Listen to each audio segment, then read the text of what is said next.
little time goes by, you might actually consider drinking a little seawater, or maybe even urine. But in reality, they'll both dehydrate you all that much faster and will definitely kill you. From the sinking vessel, I collected a few items. I have them here. Get a little seawater in there, because from this, I can make fresh water. Throw in some keys for weight to keep the bowl as steady as possible. Take these plastic bags, rip them down to what you need, and take a piece of string, tie a loop in it.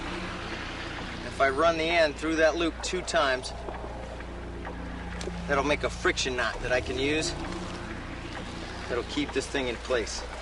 The last thing I need to do is make this into a cone shape over that collection cup. Take this weight, I'll put it right over the center.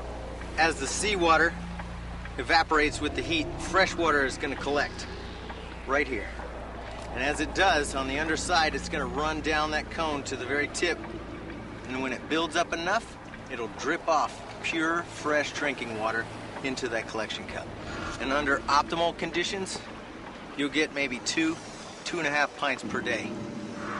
After a day or two, your body is going to be craving for food.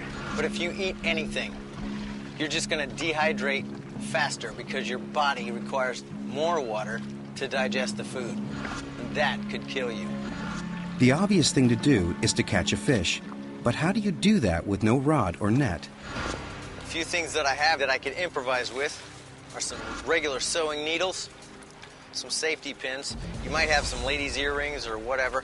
Really, the only thing you're limited by is your imagination. Now's the time to use it. Any thin piece of metal can be turned into a fish hook. If you don't have any metal, even a piece of fish bone is better than nothing. Snap off a small sliver, make a groove, and attach some line in the middle. If you've got no line, you can improvise one from a bootlace. All I have to do is pull it apart, and you're going to get line out of there to improvise fishing line with. Once the line is attached to the fish bone, you're all set. Just wait for the fish to bite.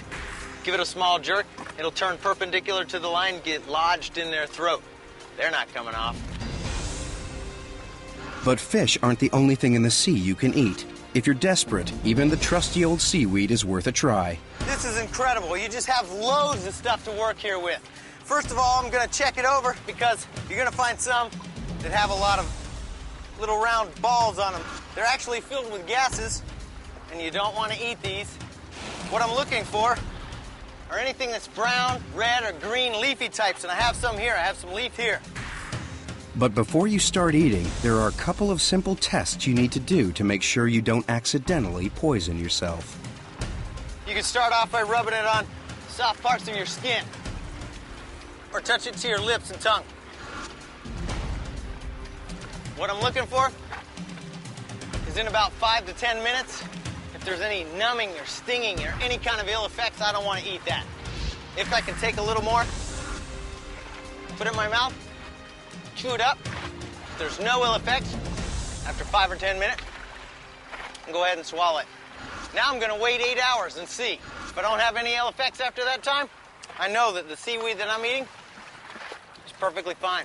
It's safe for me to eat.